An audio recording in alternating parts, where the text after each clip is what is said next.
Yes, it's horrible the way xenophobia has been utilized and weaponized by many of the conservative political parties during the weeks leading up to Japan's upper house election last Sunday. Polls and surveys point to the fact that the new rising star party, Sanseito, or party of do-it-yourself as they call themselves, is not exactly manipulating or deceiving people, but is actually supported by those who truly agree with their xenophobic, misogynist, and anti-queer talking points. That means there's quite a fraction of Japan's population who are just as xenophobic, just as misogynist and anti-queer as Kamiya, the leader of the despicable party, is. I saw someone's post on X the other day that said something along the lines of, some people would rather leopards eat their faces in a fascist regime than live in a truly free, egalitarian society alongside people from other backgrounds. That's very up, but I see some truth in it. No matter how many times their xenophobic, transphobic, or misogynist talking points are refuted and their myth debunked to the core, they will never ever say, oh, that's the reality? Then we should welcome immigrants. Or, oh, so that means women are still disadvantaged in many ways. Or, wait, so should we give trans people opportunities to participate in sports?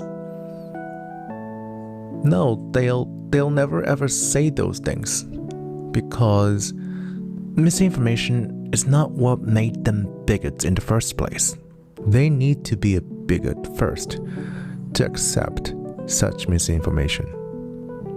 For example, if you are 100% for the rights and dignities of immigrants, what would be your response to the allegation that immigrants of a particular ethnicity are single-handedly responsible for the heightened crime rates? I'm sure it's going to be suspicion. You're probably gonna say, are the crime rates actually going up? Or there's no other factors? Or what do the stats say? Let me first look at the stats. Because you know for a fact that in reality, it's very rare that one ethnic group is capable of carrying out such a big societal transformation. There must be multiple factors if the rising crime rates are true to begin with.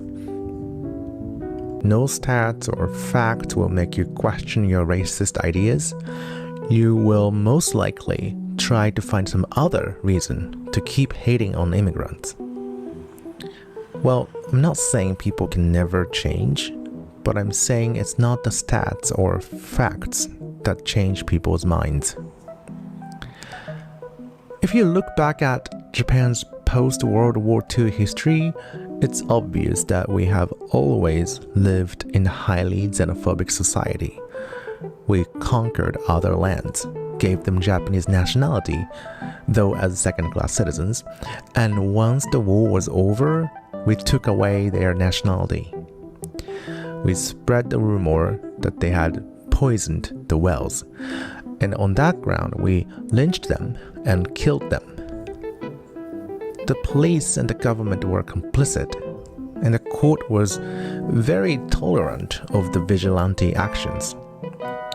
We excluded them from the pension system, and when they got older and had to rely on welfare, we attributed the high percentage of welfare recipients among their ethnic group to their ethnic nature.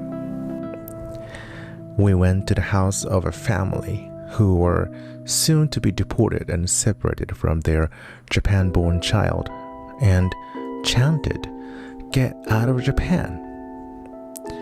We marched with the placard that said, "Kill both good Koreans and bad Koreans." We detain people just because they are undocumented and have killed dozens of them by refusing to provide medical care. We praise police officers stop and frisking foreign-looking folks on the street. We have re-elected Tokyo Governor Yuriko Koike multiple times, even though she was the first Tokyo governor ever to refuse to send a letter to the annual memorial for Koreans killed in the 1923 Kanto massacre.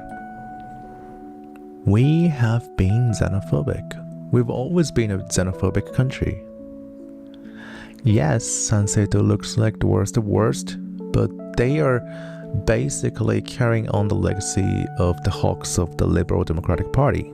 The only difference is in the way that Sanseito doesn't even think that they need to pretend to be doing something just and justifiable. Sounds familiar, right? People from the US.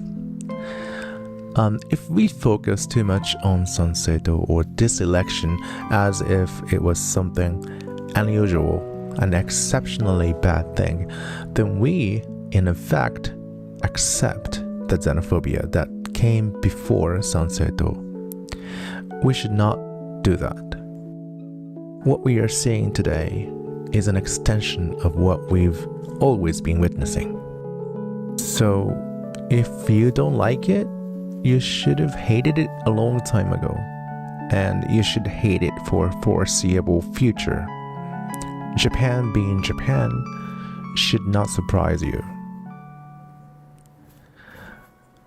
I'm a progressive queer person. I'm a queer writer. I fight injustices with my writings and conversations. No matter what your activism looks like, you and I are in this together.